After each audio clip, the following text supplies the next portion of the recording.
खबर शामिल करते हैं लाहौर से, जहां मौलाना फजलुर रहमान ने मीडिया से गुफ्तगू करते हुए कहा कि हम नहीं समझते कि मौजूदा सूरत हाल में इलेक्शन हो सकेंगे। इलेक्शन चंद दिन मुअख्खर हो जाएं तो कोई हर्ज नहीं। फायरिंग का वाकया अमन व अमान से मुतल्लक सवाल उठा रहा है। इन हालात में हम कैसे इलेक्शन मुहिम चला सकेंगे? मीडिया के मुताबिक सरबराह JUIF मौलाना फजलुर रहमान का कहना है कि इलेक्शन का शेड्यूल आ गया है, इसलिए मसरूफियत आ गई है। अगले हफ्ते इम्कान है कि अफगानिस्तान जाऊंगा। अफगानिस्तान का इस्तेहकाम पाकिस्तान और पाकिस्तान का इस्तेहकाम अफगानिस्तान की ज़रूरत है। उन्होंने कहा कि PTI के अलावा दीगर के भी कागजात मुस्तरद हुए हैं।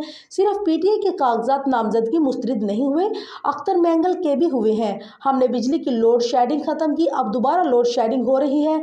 उन्होंने कहा कि सीट एडजस्टमेंट ज़रूरत की बुनियाद पर होगी, अभी ऐसी कोई सूरत हाल नहीं। मौलाना फजलुर रहमान ने कहा है कि जो वाकया कल रात हुआ वो बेअमनी का वाकया है। मैं घर पर था, दहशतगर्द वाकये में गाड़ियों को गोलियां लगी। फायरिंग का वाकया अमन व अमान से मुतल्लिक सवाल उठा रहा है।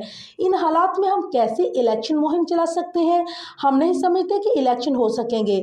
इलेक्शन चंद दिन मौखर हो जाए तो कोई हर्ज नहीं। इलेक्शन में जाना चाहते हैं, लेकिन इलेक्शन का माहौल भी होना चाहिए।